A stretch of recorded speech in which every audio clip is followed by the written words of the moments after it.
Shalom, anak-anak muda, siswa-siswi SMA, Trimulia dan Bintang Mulia. Senang sekali saya bertemu dengan teman-teman di dalam satu perenungan pada hari ini. Di dalam tema kita pada hari ini berbicara tentang Do you still grieve over sin? Apakah kita masih berduka atas setiap dosa yang kita lakukan? Tentunya kita setuju jika mengatakan bahwa setiap orang di dalam dunia ini pasti pernah melakukan dosa. Baik itu teman-teman, baik itu koko, baik itu siapapun, baik orang suci sekalipun, tidak pernah bisa luput dari yang namanya dosa. Kalau kita melihat lebih detail di Google, maka kita akan menemukan begitu banyak bukan dosa-dosa yang dilakukan oleh begitu banyak orang di dalam dunia ini. Kalau kita searching di Google, tindakan kriminal, tindakan dosa yang pernah dilakukan, tindakan-tindakan yang keji yang dilakukan oleh manusia, maka akan dengan mudah kita melihat dengan begitu banyak list-list. Contoh, di dalam satu tagline di Google, di dalam satu berita yang menunjukkan tak menyesal pengakuan mengejutkan anak yang membunuh ibunya. Oh, bukankah seringkali kita menemukan itu? Anak yang tega membunuh ibunya, dan bahkan ketika diwawancarai, mengapa engkau membunuh ibumu? Ia mungkin tersenyum dan ia merasa bahwa itu fine aja. Kalau teman-teman lihat lagi berita-berita, sungguh menyedihkan, bukan?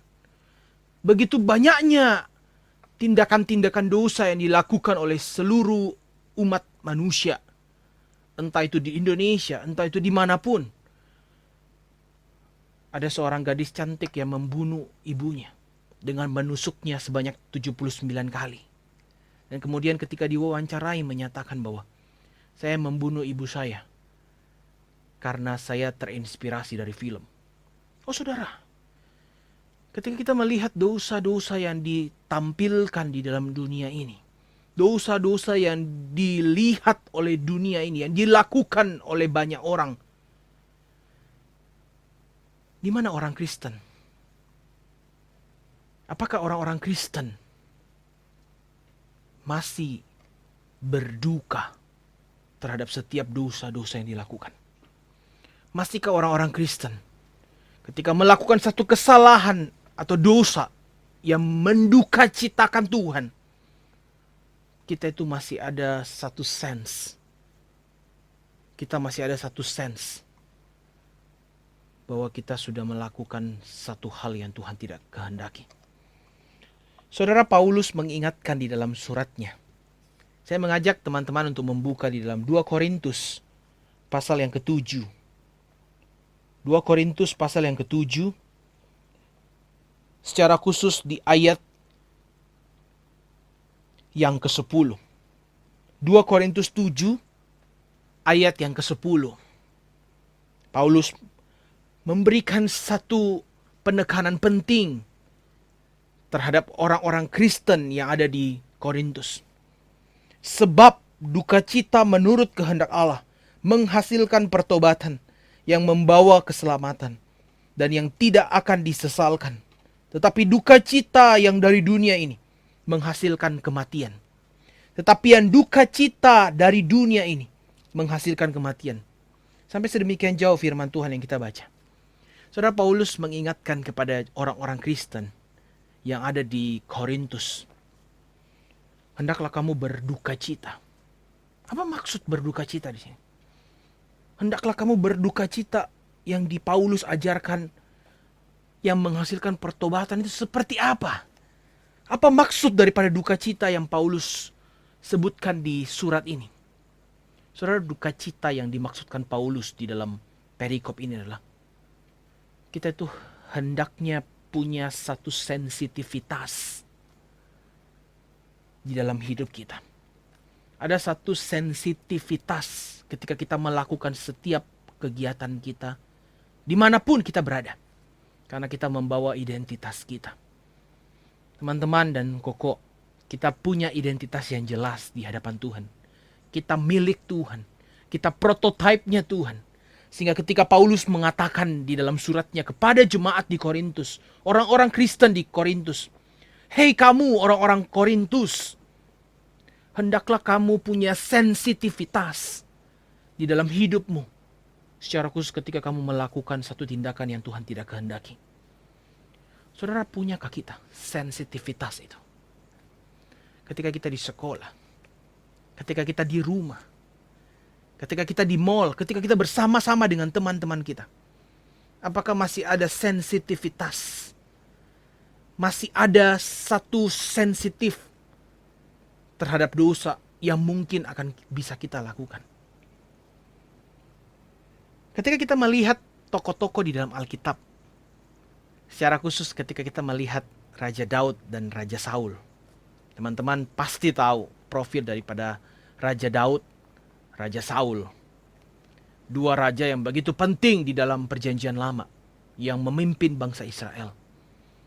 Dua raja ini dipilih oleh Tuhan, namun dua raja ini, salah satu rajanya ditolak oleh Tuhan. Saudara, kalau saudara lihat dua respon daripada kedua raja ini ketika diperhadapkan kepada dosa yang dilakukan oleh mereka. Dua respon daripada Saul dan Daud ketika Tuhan menegur mereka atas perbuatan dosa mereka. Maka kita akan melihat di dalam 1 Samuel 15 ayat 30. Teman-teman silakan buka. Ketika Saul ditegur karena melakukan satu tindakan yang Tuhan tidak kehendaki. Di dalam 1 Samuel 15 ayat 30, Saul mengucapkan satu statement. Aku telah berdosa. Aku telah berdosa. Tetapi tunjukkan hormatmu kepadaku. Berbeda sekali dengan Raja Daud ketika ditegur dosanya di dalam 2 Samuel 12 ayat 13. Respon Daud ketika ditegur dosanya. Ketika ia ditegur oleh Tuhan melalui Nabi Nathan. Daud berkata, aku sudah berdosa kepada Tuhan. Saudara, ketika Saul ditegur dosanya, Saul berkata, aku telah berdosa, tapi tunjukkan hormatmu kepadaku. Daud ketika ditegur dosanya, mengatakan aku sudah berdosa kepada Tuhan. Titik. Teman-teman tangkap maksud Koko. Dua respon daripada dua orang yang dipilih dan ditegur oleh Tuhan karena dosanya. Namun dua respon itu berbeda sekali. Saul menyatakan dirinya memang berdosa. Namun seringkali tidak menghasilkan pertobatan. Saul menyatakan dirinya memang telah melakukan dosa, namun tidak sampai kepada penyesalan akan dosanya. Tidak berduka cita atas dosa yang dilakukannya. Tidak sensitif terhadap dosa yang dilakukannya. Berbeda dengan Daud. Ketika Daud ditegur Tuhan, Daud berkata, memang akulah orangnya. Aku sudah berdosa kepada Tuhan. Ia sensitif terhadap dosanya. Dan ia menyesal. Dan sampai kepada tahap ia meminta ampun kepada Tuhan. Saudara, dua respon orang yang kita lihat di dalam Alkitab. Bagaimana melihat dosa yang begitu sensitif di dalam kehidupannya sebagai seorang Kristen. Saudara, sekali lagi milikilah sensitivitas itu. Ketika kita menjalani kehidupan kita di dalam dunia ini. Secara khusus di dalam kehidupan yang new normal yang kita jalani saat ini. Milikilah sensitivitas, duka cita itu. Ketika kita melihat banyak tindakan-tindakan yang kita lakukan. Banyak dosa dan dosa yang masih kita terus lakukan. Milikilah sensitivitas itu. Saudara, orang suci itu. Orang suci itu adalah orang yang bukan tidak pernah lakukan dosa. Saya ulang ya. Orang suci itu bukan orang yang tidak pernah melakukan dosa. Tetapi orang suci itu adalah orang yang sensitif terhadap dosa kecil di dalam hidupnya. Orang suci, orang yang tidak pernah melakukan dosa, tetapi orang yang sensitif terhadap satu dosa kecil di dalam hidupnya. Sudahkah kita kembali lagi sensitif terhadap dosa itu?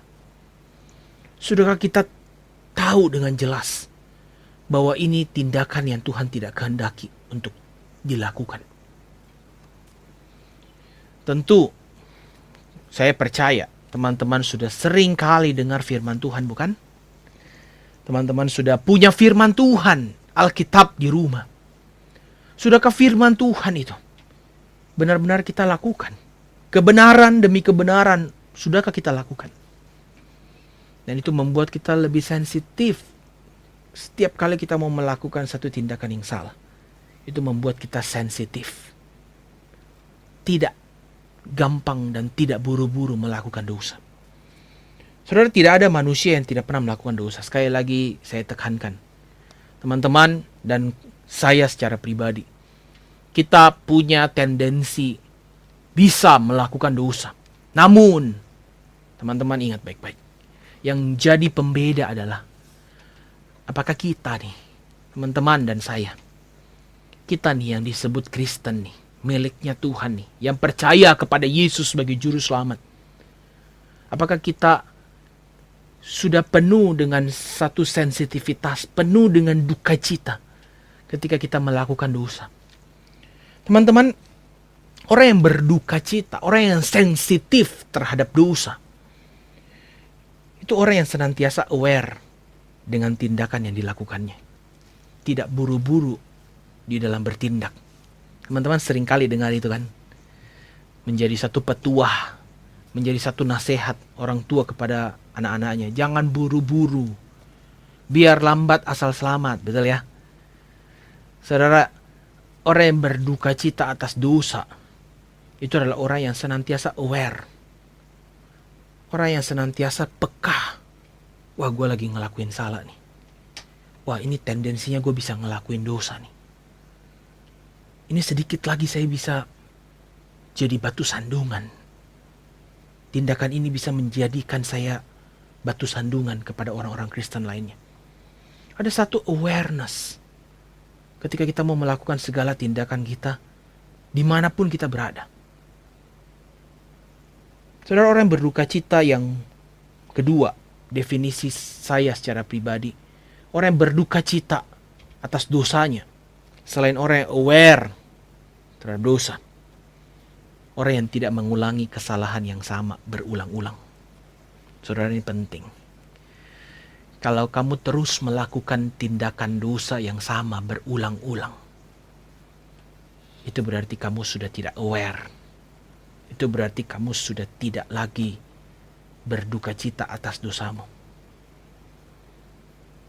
Di dalam relasi pacaran, kalau teman-teman sudah pacaran, ketika pasangan kita melakukan satu tindakan yang salah, dan itu dilakukan berulang-ulang kali, tentu kita tidak suka, bukan?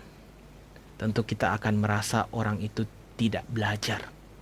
Orang itu tidak lagi punya sensitif terhadap kita. Teman-teman, demikian juga dengan dosa. Kalau kita sudah lakukan dia berulang-ulang, kalau kita sudah menikmati tindakan itu berulang-ulang, maka tidak ada lagi penyesalan, melainkan kita sedang menikmati dosa itu. Orang yang berduka cita atas dosanya adalah orang yang belajar untuk tidak ulangi kesalahan atau dosa yang sama berulang-ulang. Sekali melakukan dosa, maka ia tidak akan menikmati untuk berulang-ulang melakukan dosa yang sama. Yang ketiga, orang yang berduka cita atas dosa, itu adalah orang yang tidak takut untuk bangkit lagi. Saya senantiasa mengajak teman-teman, apapun kondisimu, mungkin orang sudah mencap engkau sebagai orang yang najis, orang yang jahat, orang yang brengsek, orang yang tidak layak untuk masuk gereja. Apapun konteksmu, apapun kondisimu, apapun dosa yang kau lakukan, jangan pernah takut untuk bangkit lagi. Jangan pernah takut kembali kepada Tuhan. Justru saya sebagai hamba Tuhan mengajak engkau, ayo cepat balik, kembali kepada Tuhan. Minta ampun kepada Dia. Karena di dalam Tuhan selalu ada kesempatan kedua. Karena di dalam Tuhan akan selalu ada kesempatan yang kedua. Dan Tuhan menerima kita apa adanya kita. Apa adanya kita, Tuhan terima. Namun, ketika kita di dalam Tuhan, Tuhan tidak akan membiarkan kita seadanya hidup. Tuhan menerima kita apa adanya. Namun di dalam Tuhan, Tuhan tidak mau kamu dan saya jadi orang yang hidupnya seadanya. Justru Tuhan ingin kita hidup semakin mencerminkan Kristus, semakin serupa dengan Kristus. Sekali lagi saya katakan kepada teman-teman, apapun konteksmu, apapun kondisimu, apapun dosa yang kau lakukan, apapun tindakan-tindakan brengsek yang pernah kita lakukan, yang kau lakukan, jangan pernah takut untuk bangkit lagi. Ayo go back. Ayo cepat kembali kepada Tuhan. Karena selalu akan ada kesempatan kedua di dalam Tuhan. Untukmu. Tuhan menantikan engkau. Tuhan menantikan engkau untuk kembali kepadanya. Orang yang berduka cita atas dosanya adalah orang yang punya kerinduan. Orang yang punya kerinduan untuk melakukan kebenaran. Teman-teman, aku yakin dan percaya setiap teman-teman, setiap minggu pasti pernah dengar kebenaran firman Tuhan. Kita sudah terlalu banyak dengar firman Tuhan, bukan? Nah, it's time. It's time firman Tuhan yang kita dengarkan, kita lakukan di dalam hidup kita. It's time kita sebagai anak-anak muda di hadapan Tuhan, kita melakukan kebenaran yang sudah kita dengarkan di dalam segala aspek kehidupan kita. Orang yang berduka cita atas dosanya adalah orang yang memiliki kerinduan untuk melakukan kebenaran. Kita itu tidak nyaman ketika kita melakukan dosa. Kita itu justru karena kita milik Tuhan. Kita itu punya kerinduan untuk saya pengen melakukan kebenaran. Ketika teman-temanmu melakukan ketidakbenaran, kamu tidak ikut-ikutan. Ketika teman-temanmu melakukan tindakan yang Tuhan tidak suka, kamu tidak ikut-ikutan. Justru kamu jadi pembeda dengan teman-temanmu. Kamu melakukan kebenaran. Karena kamu sudah sering kali dengar kebenaran. Teman-teman, surat 2 Korintus yang tadi kita baca, itu ditulis oleh Paulus. Teman-teman tahu bukan profil daripada Paulus? Paulus orang yang brengsek. Paulus sebelum ketemu Tuhan adalah seorang pembunuh, seorang penganiaya, seorang yang tindakannya sudah seharusnya kalau di dalam hukum zaman sekarang harusnya dihukum mati. Karena ia telah membunuh. Tindakan dosa yang dilakukan oleh Paulus penuh dengan kebiadaban, penuh dengan di luar kewajaran. Namun ketika ia menuliskan perikop yang tadi kita baca, berdukacitalah yang membawa engkau kepada pertobatan. Ia telah mengalaminya terlebih dahulu, teman-teman. Ketika ia merefleksikan hidupnya dan ia menuliskan surat ini, ia sedang merefleksikan hidupnya yang dulu. Kemudian Tuhan menangkap dia dan dia kembali kepada Tuhan, dan Tuhan memberikan dia kesempatan yang kedua. Teman-teman, sekali lagi koko tekankan, tidak ada manusia yang tidak pernah melakukan dosa di dalam dunia ini.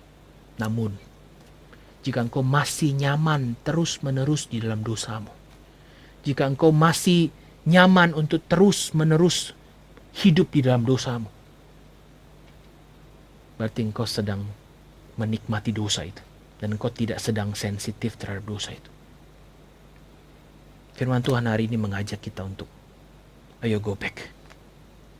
Ayo kembali kepada Tuhan. Apapun yang kau pernah lakukan dan apapun yang kau sudah pernah lakukan, lepaskan itu. dosa apapun itu, kembalilah kepada Tuhan dan lakukanlah kebenaran. Dan jangan pernah lagi lakukan dosa yang sama berulang-ulang. Kiranya Tuhan menolong kita, menolong teman-teman dan menolong saya. Tuhan yang memberikan kita sensitivitas itu untuk melakukan kebenaran dan bukan melakukan dosa. Mari kita berdoa. Ampuni kami Tuhan jika sampai saat ini kami masih menikmati dosa-dosa yang kami lakukan. Kami masih terus mengulangi dosa-dosa yang kami nikmati saat ini. Bapa, kami tahu kami sudah miliknya Tuhan. Dan Tuhan inginkan kami mirip dengan Tuhan. Serupa dengan Tuhan. Dan Tuhan benci dengan dosa. Tuhan tolong kami juga belajar untuk membenci dosa. Melepaskan dosa demi dosa yang masih kami sering lakukan.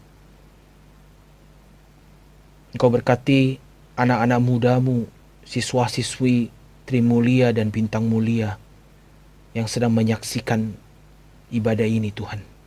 Di dalam segala konteks, di dalam segala kondisi, di dalam segala tindakan dosa yang masih mereka lakukan. Tuhan senantiasa menanti mereka untuk kembali. Dan akan selalu ada kesempatan kedua yang Tuhan berikan kepada setiap kami. Untuk kami belajar serupa dengan Tuhan. Terima kasih untuk firman-Mu hari ini Tuhan. Di dalam nama Tuhan Yesus Kristus kami sudah berdoa. Amin.